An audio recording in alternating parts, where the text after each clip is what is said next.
Salam sejahtera para pembelajar yang budiman. Di video ketiga pada topik pencampuran, kita akan membahas mengenai sifat koligatif larutan. Materi ini akan diberikan oleh Habibur Rahman, dosen di Departemen Teknik Kimia Fakultas Teknik Universitas Indonesia. Sebelumnya, kita telah membahas mengenai larutan ideal yang mengikuti hukum Raoult, larutan ideal encer yang mengikuti hukum Henry, dan larutan regular, beserta sifat termodinamika larutan ideal dan juga larutan regular. Pada pembahasan kali ini, kita akan membahas mengenai penurunan tekanan uap, kenaikan titik didih, penurunan titik beku, dan tekanan osmosis. Yang keempat hal ini merupakan sifat koligatif dari larutan. Sifat koligatif larutan adalah sifat yang bergantung pada kuantitas zat terlarut dan tidak bergantung pada identitas kimia zat terlarut. Misalkan saya memasukkan 1 mol fruktosa ke dalam air dan kemudian saya akan mengamati bahwasanya sifat koligatif larutan tersebut akan sama dengan sifat koligatif larutan lain yang saya mencampurkan 1 mol sukrosa ke dalam air. Meskipun sukrosa memiliki MR atau massa molekul yang lebih tinggi dibandingkan dengan fruktosa. Jadi tidak peduli tentang identitas zat kimia meskipun lebih berat. Sifat koligatif yang dihasilkan akan sama karena kuantitasnya dalam hitungan mol itu sama. Asumsi yang digunakan dalam diskusi mengenai sifat koligatif adalah zat terlarut tidak berkontribusi kepada tekanan. Artinya yang menguap itu hanyalah zat pelarut. Zat terlarut tetap berada di dalam larutan. Yang kedua, zat terlarut tidak larut dalam pelarut pada fasa padat. Sifat koligatif yang akan kita bahas adalah yang pertama, penurunan tekanan uap pelarut. Kedua, kenaikan titik didih. Ketiga, penurunan titik beku. Dan keempat adalah tekanan osmosis. Sifat koligatif pertama yang kita bahas adalah penurunan tekanan uap pelarut. Pada gambar ini diilustrasikan suatu bejana yang diisi suatu cairan tapi tidak sampai penuh. Akan terjadi kesetimbangan antara molekul pelarut dalam fasa liquid dan molekul pelarut dalam fasa gas. Nah, keberadaan molekul pada fasa gas ini menyebabkan terdapat tekanan uap. Setelah dimasukkan zat terlarut yang berwarna hijau ini, kita akan mengamati bahwasanya jumlah molekul pada fasa gas itu akan berkurang sehingga terjadilah penurunan tekanan uap pelarut. Keberadaan zat terlarut akan menaikkan entropi larutan. Hal ini menaikkan kecenderungan untuk mengambil ketidakteraturan dari uap sehingga tekanan uap menurun. Kita ambil contoh lain. Kita memiliki 2 bejana. Bejana yang pertama berisi air murni, bejana yang kedua berisi misalkan air gula. Terus kemudian kedua bejana ini kita kurung di dalam suatu bejana besar yang terisolasi. Kita tunggu 1 jam, 1 hari, 1 minggu, 1 bulan namanya.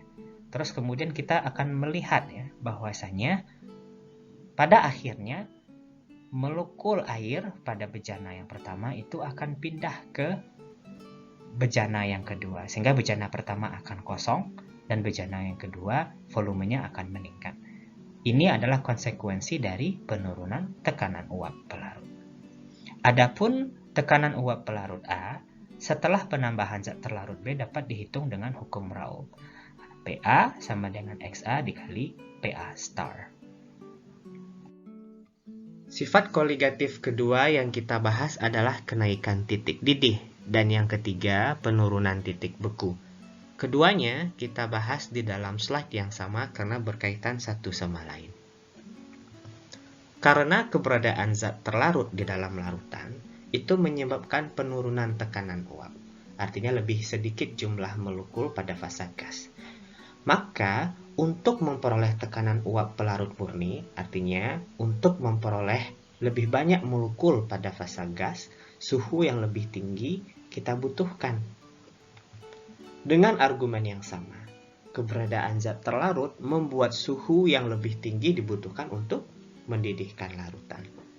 Perubahan titik didih ini sebanding dengan molalitas daripada larutan dikalikan dengan konstanta Kb. Jadi delta Tb, B dalam hal ini adalah boil ya. Terus kemudian yang ketiga, keberadaan zat terlarut meningkatkan keacakan larutan. Artinya larutan itu entropinya lebih tinggi, sehingga suhu yang lebih rendah itu dibutuhkan untuk mencapai titik beku atau kesetimbangan fasa cair dan fasa padat. Delta Tf, dalam hal ini F adalah freezing, sama dengan molalitas dikalikan dengan konstanta proporsional Kf.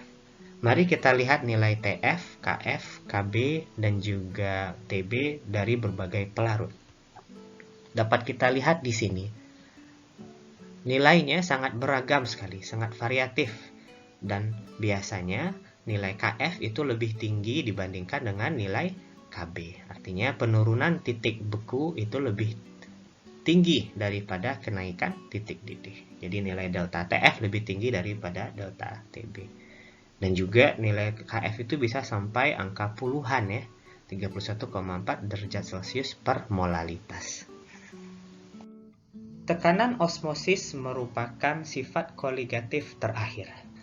Tekanan osmosis adalah tekanan yang diperlukan untuk menghentikan fluks total pelarut. Untuk lebih jelasnya, mari kita lihat ilustrasi berikut. Pada mulanya, saya memiliki tabung U. Tabung U ini di tengah-tengahnya terletak membran semipermeabel. Apa itu membran semipermeabel? Membran semipermeabel adalah membran yang hanya bisa melewatkan molekul pelarut. Akan tetapi, zat terlarut tidak bisa lewat. Pada mulanya, kita set kondisi bahwasanya ketinggian tabung sebelah kiri, ketinggian cairan dalam tabung sebelah kiri, sama dengan ketinggian cairan tabung sebelah kanan.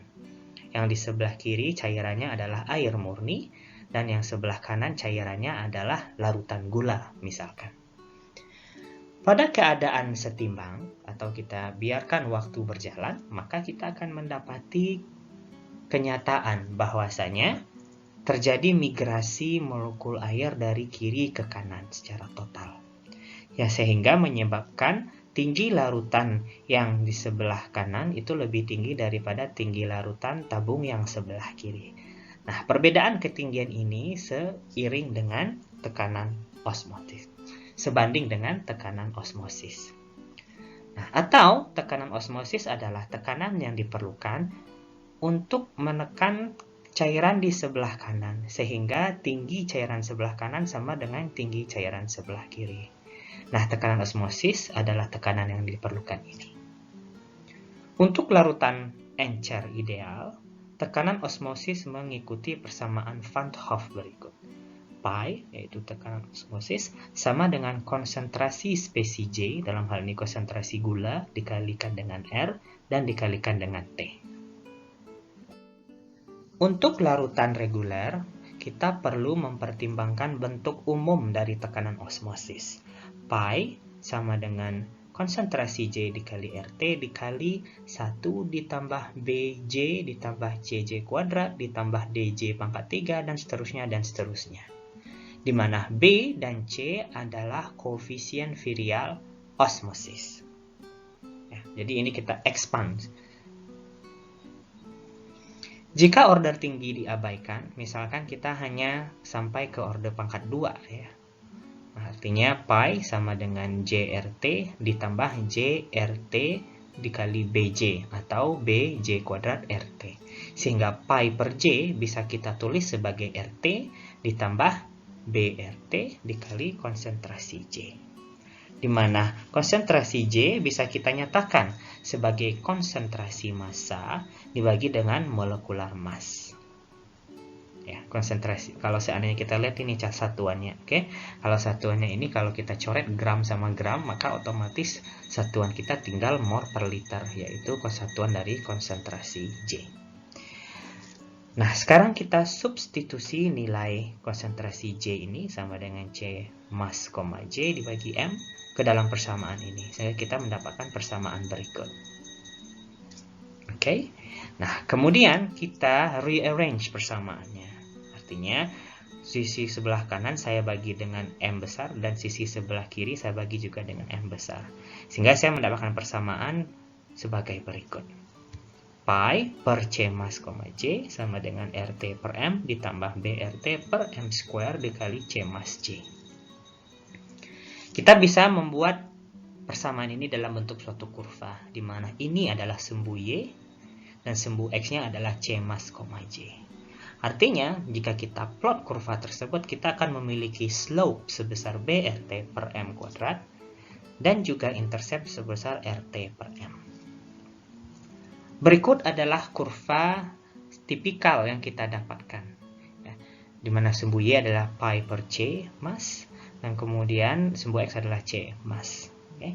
Ini data eksperimen, dan kemudian kita bisa bikin regresi linear, sehingga kita mendapatkan nilai intercept dan juga mendapatkan nilai slope. Nah, dari nilai intercept, misalkan interceptnya dalam hal ini 20 ya, dalam hal ini 20, maka kita bisa memperoleh M ya. Jadi karena T itu adalah kondisi percobaan, R adalah konstanta, T adalah kondisi percobaan kita. Jadi suhu berapa kita melakukan percobaan. Nah, dengan mengetahui nilai slope, berarti dalam hal ini 20 sama dengan RT per M. Sehingga M bisa kita ketahui. Artinya molekular mass daripada senyawa yang kita masukkan ya dalam percobaan tekanan osmosis ini bisa kita tentukan. Dan ini adalah tujuan utama ya. Jadi percobaan tekanan osmosis ini bisa kita lakukan untuk mengetahui berapa sih MR dari senyawa kita atau AR dari senyawa atom kita. Nah, nilai B kemudian dapat ditentukan kemudian dengan mempertimbangkan nilai slope. Sehingga karena kita sudah mengetahui nilai M ya, slope-nya kita ketahui, RT sudah diketahui, M juga sudah diketahui, sehingga nilai B dapat ditentukan. Para pembelajar yang budiman, kita telah membahas penurunan tekanan uap, kenaikan titik didih, penurunan titik beku, dan tekanan osmosis. Keempatnya ini adalah sifat koligatif larutan. Mari mengerjakan kuis berikut untuk menguji pemahaman.